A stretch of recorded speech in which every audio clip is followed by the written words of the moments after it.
इस बिहार को भी हैदराबाद जैसा बनाना चाहते हैं। बस मैं अपनी बैरिस्टर असदुद्दीन ओवैसी लाखों पे भारी है, लाखों पे। अफसोस की बात यह है कि हमें बीजेपी का डर दिखाया जाता है। क्या भारत में रहने के लिए हमें बीजेपी से डरना ही पड़ेगा? ये जिम्मेदारी किसने हमें दी है कि हम जिंदगी भर बीजेपी से डरते रहें? क्यों डरेंगे?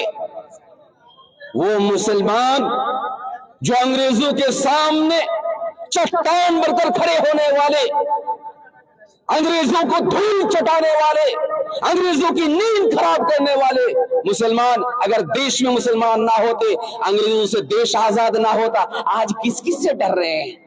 किस किस से डर रहे हैं? इस वजह से अल्लाह के बंदो, डरने की कोई जरूरत नहीं है। देश में हमें शांति लाना है, और शांति और इल्म और शिक्षा का अगर बोलबाला अगर देश में चाहते हैं तो हमें बैरिस्टर असदुद्दीन ओवैसी साहब को मजबूत करना है। अगर वो मजबूत होंगे, हम मजबूत होंगे। एक सवाल या दो सवाल करके का जवाब दे करके मैं अपनी बात खत्म करना चाहता हूं। बहुत सारे भाई 3-4 दिन के अंदर मुझसे भी सवाल किया गया, बैरिस्टर असदुद्दीन ओवैसी 10 सीट जीत करके क्या करेंगे? 10-15 सीट जीत करके क्या करेंगे? मैं कहता हूं, क्या नहीं कर सकते? क्या नहीं कर सकते? बैरिस्टर असदुद्दीन ओवैसी लाखों पे भारी है, लाखों पे। उनका एक नेता हजारों पे भारी होगा। एक नेता, आप दूसरे मत समझ रहे हैं।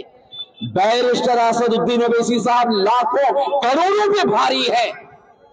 अभी उनके पास नेताओं की कमी है। पूरे हिंदुस्तान में धूम मची हुई है बैरिस्टर असदुद्दीन ओवैसी की।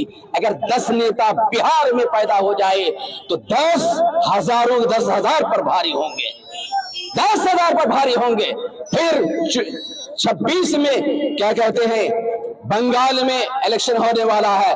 बंगाल वाले समझेंगे, अरे बिहारियों ने 10-15 नेता दे दिया ओवैसी साहब को, बंगाल में भी खेला होना चाहिए। अगर बंगाल वाले ठान ले कि हाँ खेला होगे, वहां पे भी 10-15 नेता निकल सकते हैं। 27 में यूपी में इलेक्शन होने वाला है। वो लोग भी समझे बिहारी, जिसको हम लोग क्या ना क्या समझ रहे थे, उन्होंने ओवैसी साहब को 10-15 नेता दे दिया, हम क्यों नहीं दे सकते? इस तरह से तीसरे, चौथे और इस तरह से पूरे हिंदुस्तान में ओवैसी साहब का बोलबाला होने लगेगा। और जब ओवैसी साहब की ताकत मजबूत हो जाएगी तो इंशाअल्लाह देश में शांति आएगी। हिंदू मुस्लिम जिस तरह पहले कांधे से कांधे मिलाकर चल रहे थे, फिर उसी तरह से हिंदू मुस्लिम सिख ईसाई कांधे से कांधे मिलाकर चलेंगे।